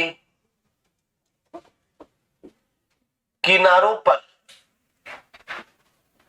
एक पेशीय वलन पाया जाता है, वीलम कहलाता है। क्या बोलते हैं? वीलम। वीलम युक्त मेडुसा क्रिस्पी डोट कहलाता है। क्या कहलाता है? Crispy dot. Crispy dot. यहां पर आप लोग बताएंगे वीलम रहित मेडुसा पाया जाता है। इसमें वीलम रहित मेडुसा को क्या बोलेंगे? ए क्रेस्पी डोट वीलम। ये ए क्रेस्पी डोट है और ये क्या कहलाएगा? क्रेस्पी डोट। क्रेस्पी डोट और ए क्रेस्पी डोट नोट कर लीजिए। मेडुसा के किनारों पर सबसे पहले लिख लीजिए हाइड्रोजोआ। मैं दोबारा रिपीट कर रहा हूं, आराम से बोल रहा हूं, जैसे जैसे आपको समझ में आता है लिखते जाइए। मैं दोबारा सब चीजें बोल रहा हूं। फाइलम सिलेंटेटा को पोलिप या मेडुसा की उपस्थिति या अनुपस्थिति के आधार पर 3 क्लास में बांटा गया है। Hydrozoa, Scyphozoa, Anthozoa. हाइड्रोजोआ का मतलब होता है एक्वेटिक एनिमल, जलीय जंतु। साइफोजोआ का मतलब होता है कप के जैसे जंतु। एंथोजोआ का मतलब होता है फ्लावर के जैसे जंतु। यहां पर मैंने लिखा हाइड्रोजोआ में पोलिप सुविकसित होता है, पोलिप वेल डेवलप्ड है, मेडुसा अल्प विकसित है। साइफोजोआ में उल्टा कर दिया, पोलिप अल्प विकसित है, मेडुसा क्या होता है? सुविकसित है। आपकी जेलीफिश किस रूप में पाई जाती है? मेडुसा के रूप में। सामान्य रूप से अगर आप लोग हाइड्रा को देखो तो कौन सी अवस्था में? पोलिप में। ठीक है ना? तो ज्यादातर आपको हाइड्रोजोआ में पोलिप ही पोलिप देखने को मिलेंगे। ठीक है ना? फिर पोलिप अल्प विकसित। मेडुसा कैसा होता है? सुविकसित। वीलम रहित मेडुसा ये क्या कहलाता है? ए क्रेस्पी डोट। क्या कहलाता है आपका? ए क्रेस्पी डोट कहलाता है। एंथोजोआ में फ्लावर लाइक एनिमल है। आप लोग बताएंगे पोलिप उपस्थित होता है, यहां पर मेडुसा एब्सेंट है। अब ध्यान दीजिए, मेडुसा पर एक पेशीय मस्कुलर फ्लैप पाया जाता है जिसको बोलते हैं वीलम। सेल्स का ही बना हुआ है, मस्कुलर फ्लैप जैसा दिखता है। वीलम युक्त मेडुसा कहलाता है क्रेस्पी डोट। वीलम रहित मेडुसा कहलाता है क्रेस्पी डोट। क्लियर? आगे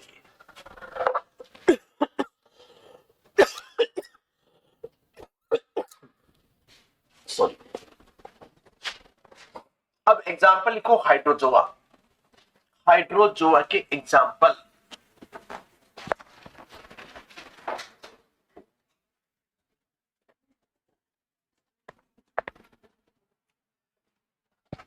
इनकी मूवी देखने का मन है क्या? एनिमल्स का है, देखने की इच्छा है? आपको मैं कुछ एनिमल्स की, है ना, टाइम निकाल के मैं आपको इनकी मूवी दिखा दूंगा प्रोजेक्टर से। आपको गोरगोनिया, प्ले वाका जैसे कोरल्स वगैरह किस रूप में होती हैं, कैसे क्या क्या होता है ना? तो उससे क्या होता है, चीजें देखने से याद होती है, समझ में भी आती है। ठीक है ना? I will try best on my level. ठीक है? फिर आप लोग सबसे पहले लिखेंगे क्लास हाइड्रोजोआ के एग्जाम्पल। हाइड्रोजोआ में पहले एक बार बोल लीजिए नाम, बोलिए।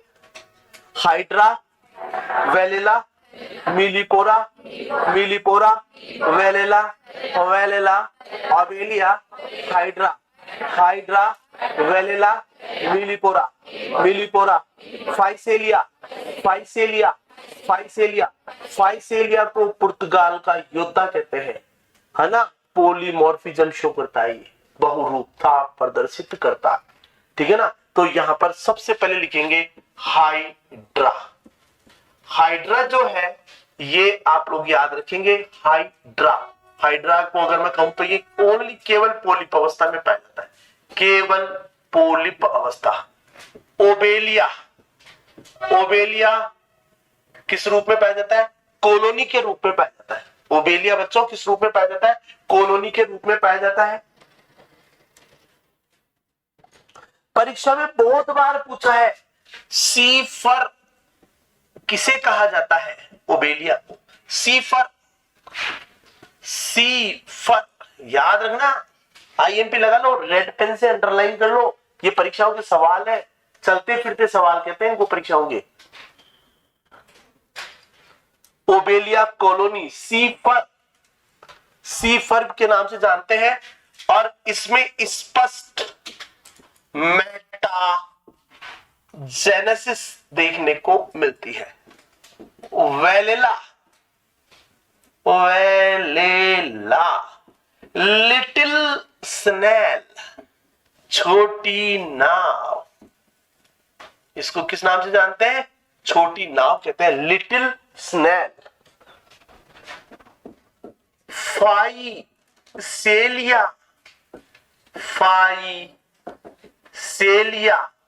फाइसेलिया को बोलते हैं बच्चों पुर्तगाल का योद्धा, Portuguese man of war, Portuguese man of war के नाम से जानते हैं पुर्तगाल का योद्धा फाइसेलिया। ये पॉलीमॉर्फिज्म शो करता है। पॉलीमॉर्फिज्म का मतलब बहुरूपता। निम्न में से कौन सा सिलेंट्रेट्स है जो बहुरूपता प्रदर्शित करता है? फाइसेलिया। रेड पेन से फिर अंडरलाइन कर लो, ये बड़ा इंपॉर्टेंट एग्जांपल है। ओबेलिया, फाइसेलिया, ये सब बहुत कॉमन एग्जांपल है।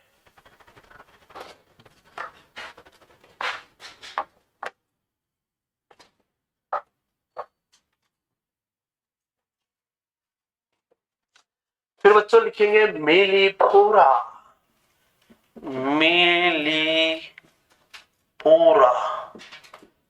मेलिपोरा, इसे स्टिंग कोरल या दंश कोरल भी कहते हैं। स्टिंग कोरल या दंश कोरल। लिख लीजिए क्लोरो हाइड्रा विरिडिसीमा, क्लोरोहाइड्रा विरिडिसीमा, इसमें जूक्लोरेला एल्गी सिम्बायोसिस शो करती है, सहजीवी संबंध। हाइड्रा के साथ में जूक्लोरेला एल्गी प्रेजेंट हो तो हाइड्रा हरा हो गया, नाम रख दिया क्लोरोहाइड्रा विरिडिसीमा, क्लोरोहाइड्रा विरिडिसीमा, क्लोरोहाइड्रा विरिडिसीमा। मैं एक बार फिर रिवाइज करवा देता हूं। हाइड्रोजोआ के एग्जाम्पल इतने ही याद करने हैं, एग्जाम्पल की भरमार आएगी एंथोजोआ में।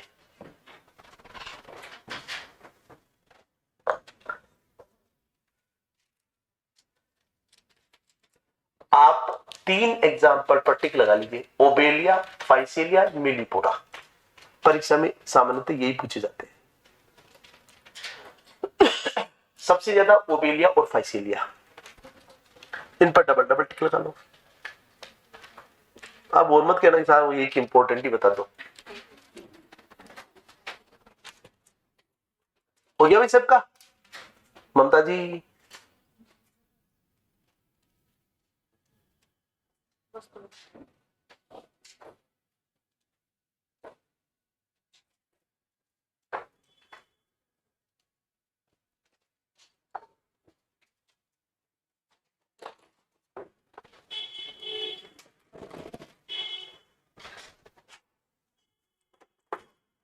थोड़ी सी की स्पीड बढ़ाओ यार, बहुत स्लो लिखते हो आप लोग।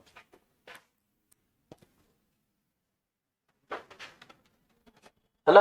तो एक बार रिपीट कर लीजिए, इतने जो लिखना चाहे लिख लीजिए, फिर छूट जाए तो दूसरे से देख के लिख लेना। क्लास हाइड्रोजोआ, हाइड्रोजोआ में क्या क्या आता है बोलिए? Hydra, Hydra Chlorohydra viridissima, Obelia, Obelia colony को किस नाम से जानते हैं? सीफर। सीफर किसको कहा जाता है? ओबेलिया कॉलोनी को। क्या देखने को मिलता है? स्पष्ट मेटा जेनेसिस देखने को मिलता है।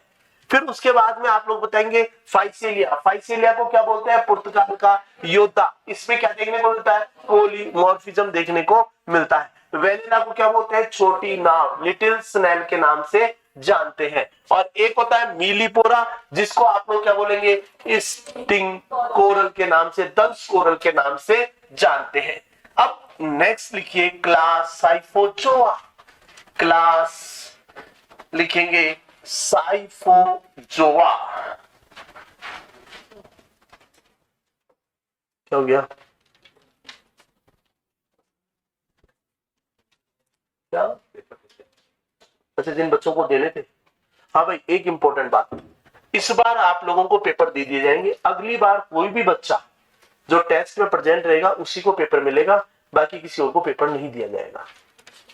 न तो आप मेरे पास आएंगे इस काम के लिए, न नीचे काउंटर पर जाएंगे। और जो टेस्ट नहीं दे उसके भैया पेरेंट्स से सीधी बात करना है ना, आपसे नहीं हो मेरी करा देना।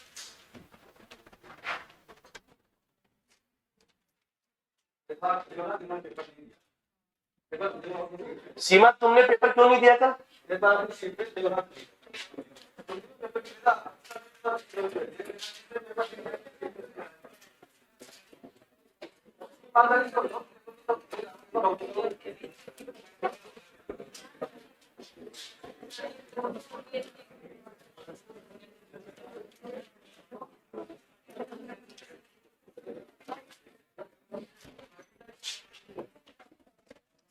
खड़े रहो। अनिल भैया, अगली बार से नहीं मिलेगा पेपर, और अगर टेस्ट नहीं दोगे तो क्लास में भी अलाउ नहीं है। फीस वीस सब जब्त, घर बैठिए अपने घर पढ़िए। हाँ यार, तमाशा बना दिया, टेस्ट पेपर नहीं देते और वैसे शो करते हैं कि हम पढ़ने वाले बच्चे हैं।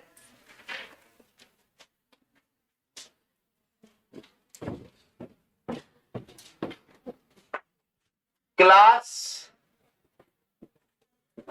Scyphozoa. Class Scyphozoa. Class Scyphozoa में लिखेंगे ओरेलिया। ओरेलिया को हम जेलीफिश कहते हैं। देखिए, इसमें क्लास में आने वाली सारी की सारी क्या कहलाती हैं? जेलीफिश कहलाती हैं। जेलीफिश किस वर्ग से संबंधित है? हजारों बार ये सवाल पूछा गया है। Class Scyphozoa. Class Scyphozoa.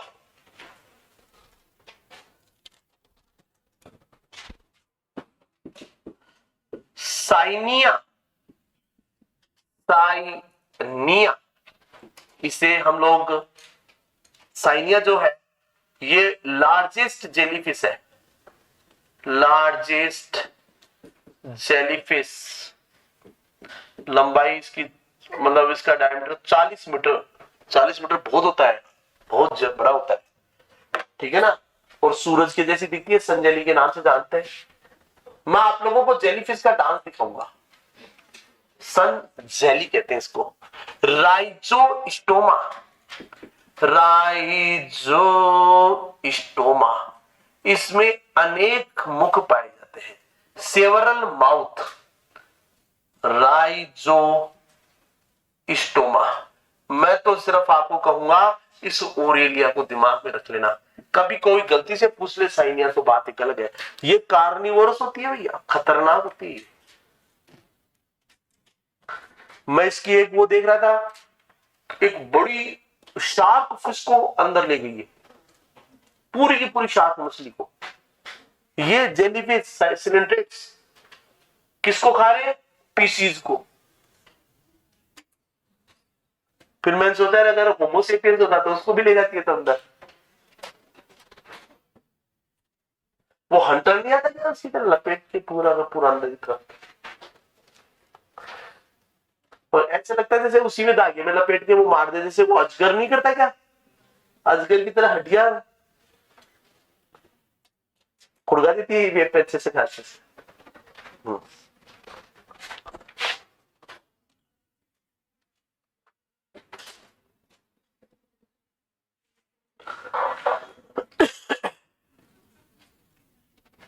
हो गया भी सबका, बिठा दो उसको। ओरेलिया को याद कर लेना, तो बोलिए ओरेलिया। ओरेलिया, ओरेलिया को क्या बोलते हैं? जेलीफिश। जेलीफिश किस क्लास का मेंबर है? साइफोजोआ। आइए साहब, last class Anthozoa. Class Anthozoa. देखिए, क्लास एंथोजोआ की बात करें तो क्लास एंथोजोआ के अंदर यहां पर हम लोग पढ़ते हैं, एक तो पढ़ते हैं, इधर ध्यान दीजिए, मैट्रीडियम। क्या पढ़ते हैं बच्चों? मैट्रीडियम। मैट्रीडियम को बोलते हैं सी एनिमोन। क्या बोलते हैं? सी एनिमोन। ध्यान है क्या कुछ ऐसा कोई एनिमल देखा हो?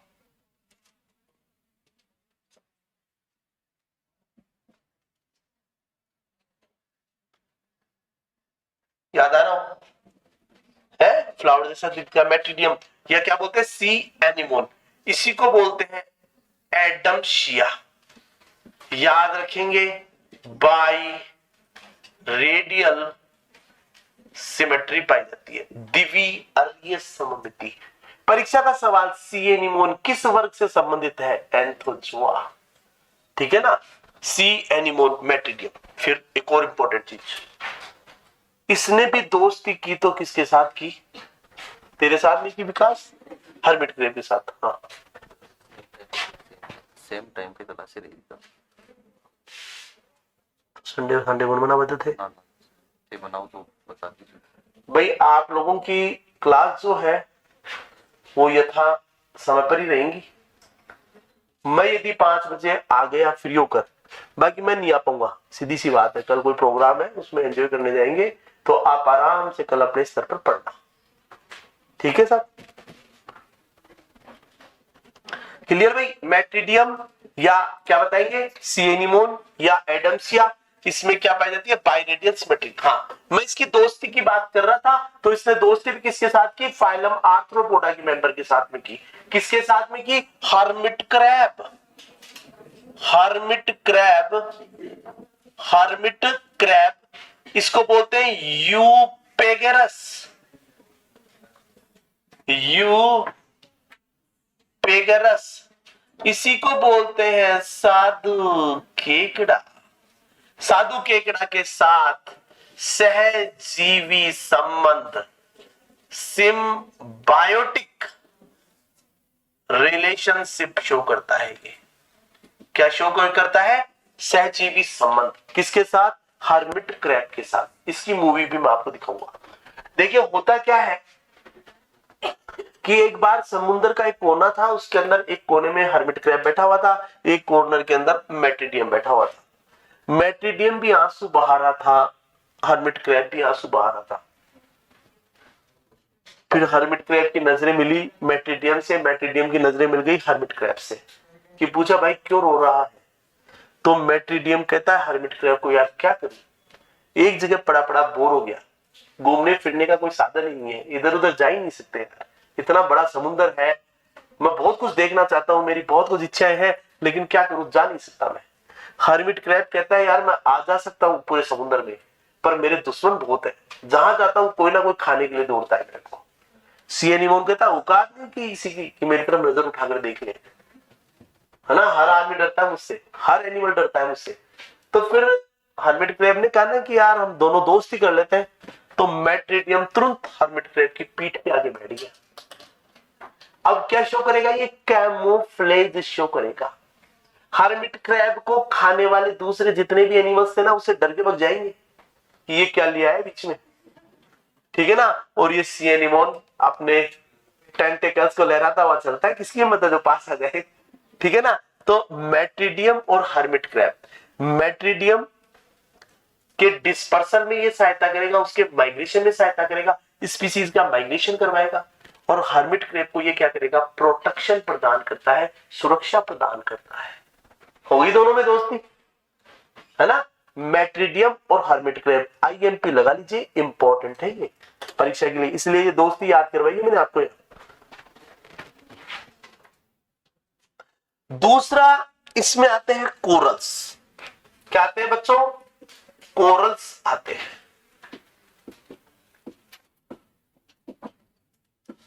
कोरल्स। कोरल्स में कोरेलाइट, कोरेलाइट का मतलब एक कोरल, सिंगल कोरल, और एक होता है कोरेलियम। कोरेलियम जो है ये प्लूरल वर्ड है, बहुवचन, मतलब एक से अधिक कोरल हो तो क्या वर्ड यूज करेंगे, कोरेलियम। एक से अधिक कोरल कोरेलियम, और एक कोरल को क्या बोलेंगे, कोरेलाइट। एक्चुअली में यहां पर कैल्शियम कार्बोनेट का क्या बन जाता है, बाह्य कंकाल। क्या बन गया एनिमल के चारों तरफ, कैल्शियम कार्बोनेट का बाह्य कंकाल।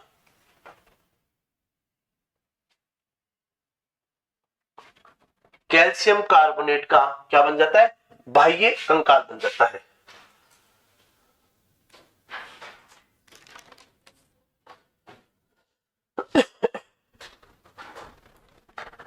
यू नो ऑस्ट्रेलिया के अंदर 1200 मील 1800 किलोमीटर दूरी तक कोरल्स की बनी हुई एक पूरी की पूरी दीवार क्या लगती है उसके सामने, चाइना वॉल। ठीक है ना, क्या बताया मैंने आपको, चाइना वॉल की लंबाई कितनी है? बताओ भैया, नेट पे देखिए सर्च करके, तुम तो यार जीके पढ़ते हो। कितनी है, कितनी की लंबाई उसकी? अरे चाइना वॉल की लंबाई कितनी है, चीन की दीवार। इतना टाइम लग गया क्या? लेंथ ऑफ चाइना वॉल कितनी आ रही है?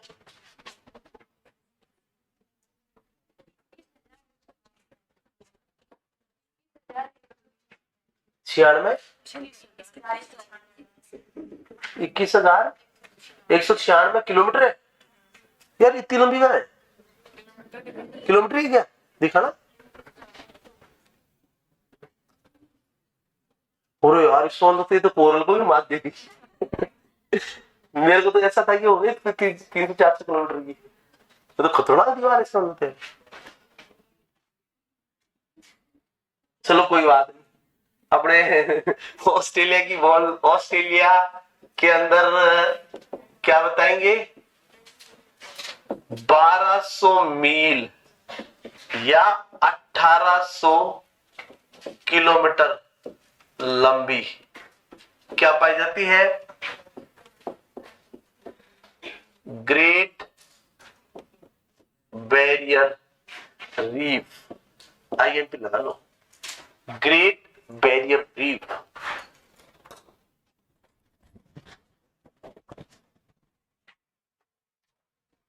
ग्रेट बैरियर रीफ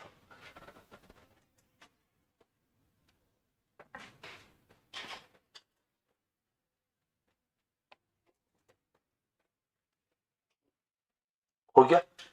अब लिखिए एग्जाम्पल, मैड्रीपोरा।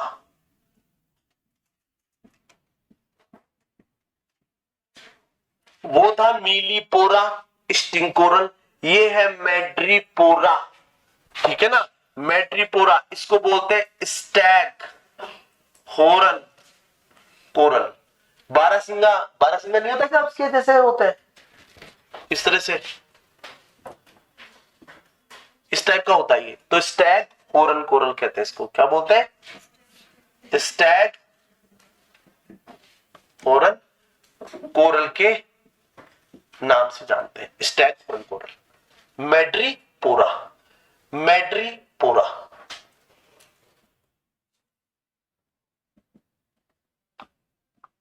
कोरेलियम, इसे बोलते हैं रेड कोरल। क्या बोलते हैं, red coral. Corallium, red coral, Antipathes black coral, Heliopora blue coral,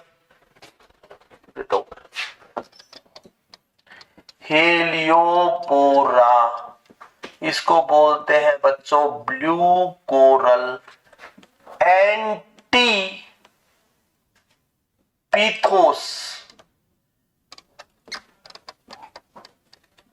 एंटीपैथोस इसको बोलते हैं ब्लैक कोरल। क्या बोलेंगे? Black coral. एक बार इतने नामों को रिवाइज कर लीजिए, फिर दूसरे लिखवा दूंगा मैं।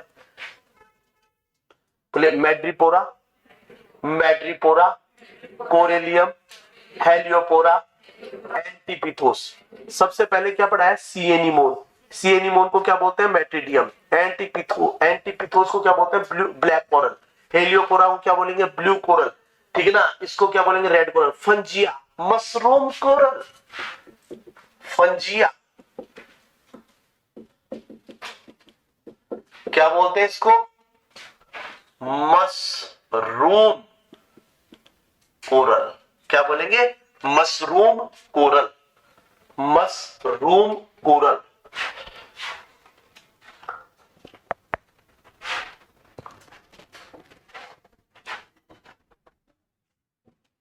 हो गया।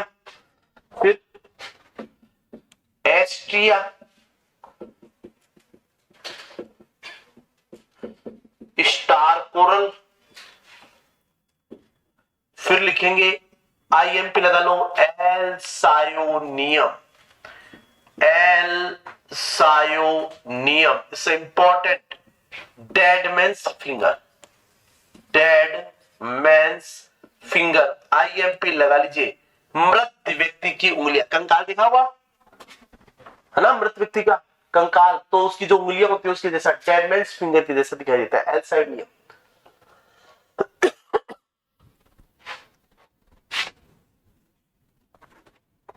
फिर लिखिए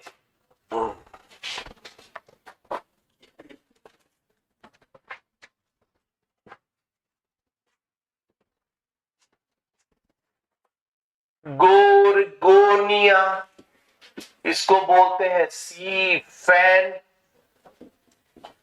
पेनेटूला, सी पैन। रेनीला, सी पेंसी।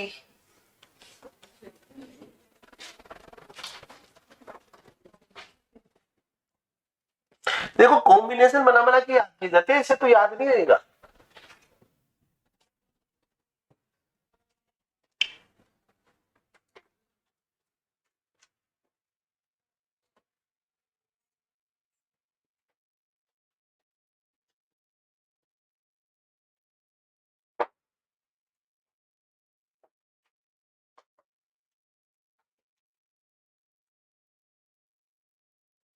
लिख लिया?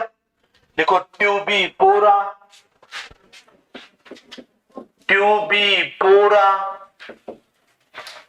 ट्यूबीपोरा को ऑर्गन पाइप कोरल के नाम से भी जानते हैं। Tubipora, organ pipe coral.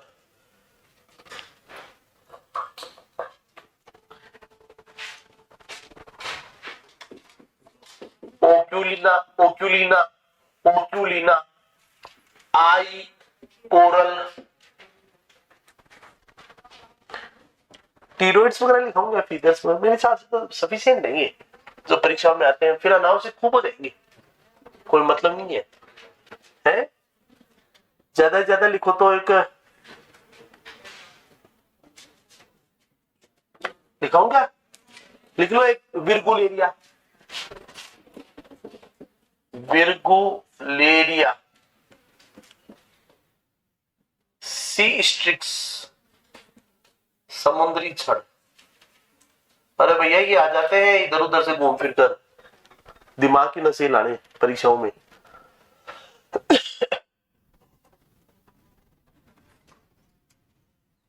लिख लिया क्या? कॉम्बिनेशन बना देते हैं, कॉम्बिनेशन से जल्दी याद हो जाएंगे भैया, जोड़े बनाने से चीजें समझ में जल्दी आ जाती है। हाँ जोड़े बना के पढ़ लो। बोलो मैड्रिपोरा, मैड्रिपोरा, मैड्रिपोरा को क्या बोलेंगे? स्टैगहोर्न कोरल। वहां क्या पढ़ा था? मीलीपोरा, स्टिंग कोरल पढ़ा था। बोलिए कोरेलियम, कोरेलियम, हेलियोपोरा, कोरेलियम, हेलियोपोरा, एंटीपिथोस। बोलिए एंटीपिथोस, एंटीपिथोस। बोले कोरेलियम, कोरेलियम को क्या बोलेंगे? Red coral. अंडरलाइन कर लो, इंपॉर्टेंट है कोरेलियम। ये तो मूंग नहीं पहनते क्या? मूंगा, दशा वसा, ये इन्हीं के बनते हैं भैया, ये तुम्हारी दशाएं उतारते हैं। कोई नीला पहनता है, कोई काला पहनता है, कोई कैसा पहनता है, वो सब इसी से मिलते हैं। कोरस कहते हैं ना समुंदर का मोती, अरे तो भैया यही है वो, यही देते हैं जो कुछ पहनते हो।